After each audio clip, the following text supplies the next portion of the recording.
Zeus was revered as the god of the sky and thunder, the upholder of law, order, and justice, and the divine father of both numerous gods and Greek heroes. He was born to the Titans Cronus and Rhea, but his birth came with grave danger.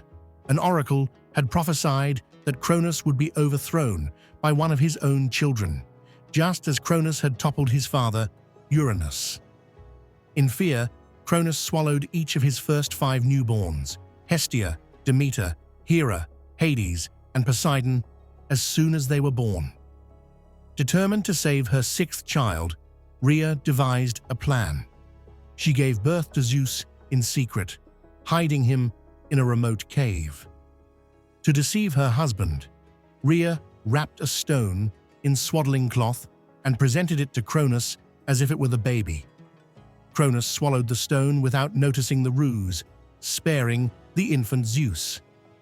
Away from his voracious father, the infant Zeus was nursed by the magical goat Amalthea, whose milk made him strong.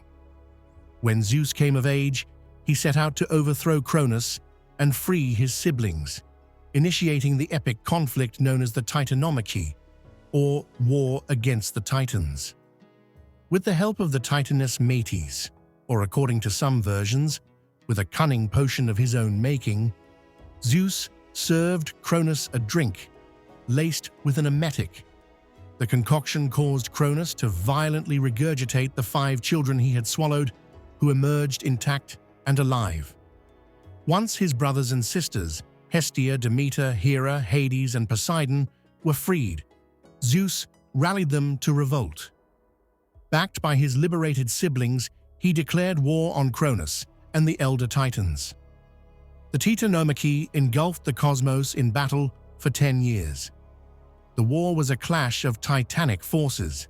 Thunder shook the skies, and the earth burned as Zeus hurled his newly forged lightning bolts, gifts of the Cyclopes whom he had freed from Tartarus to aid in the fight. The 100-armed giants, the Hecatonchires, also released from their imprisonment, heaved massive boulders against the Titans in support of Zeus. Some Titans, like Themis and Prometheus, wisely sided with Zeus, while others, such as Atlas, fought against him. After a decade of furious combat, Zeus and the young Olympian gods emerged victorious. Cronus and the vanquished Titans were cast down and imprisoned in the dark abyss of Tartarus for eternity. With the old tyrant dethroned, Zeus fulfilled the prophecy and assumed supremacy.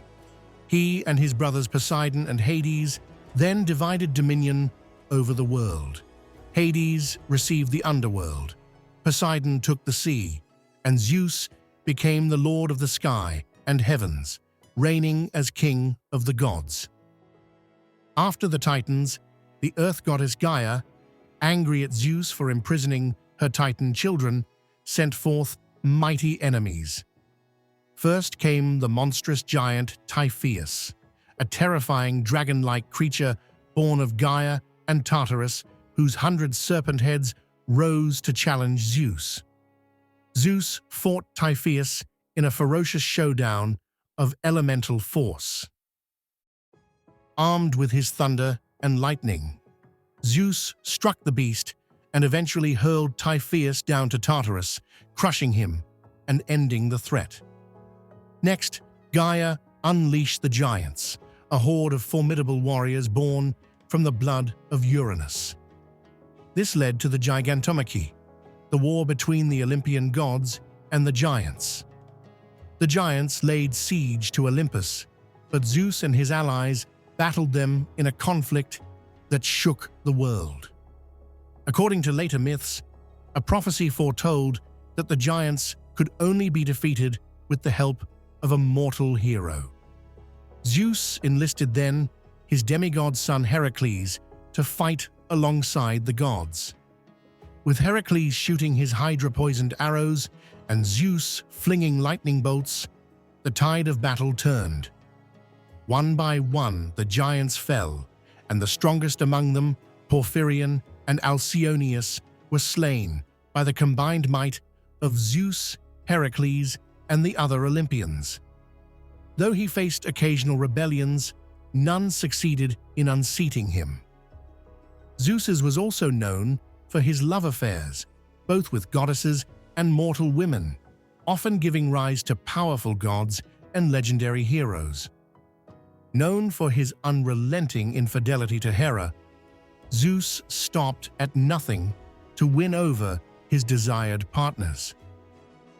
His pursuits were as cunning as they were dramatic, taking on extraordinary forms to evade suspicion or resistance, whether descending as a golden shower, transforming into a swan, or disguising himself as a loved one.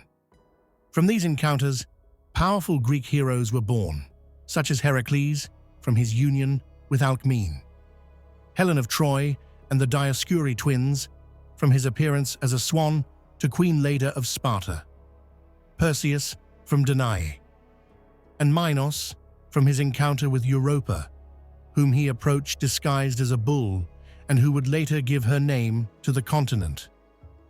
Zeus was also the father of numerous gods, including Athena, the goddess of wisdom and war, who was miraculously born from his head, Ares, the god of war, Apollo, the god of the sun, music, and prophecy, Hermes, the messenger of the gods, Dionysus, the god of wine and festivity, and Artemis, the goddess of the hunt and the moon.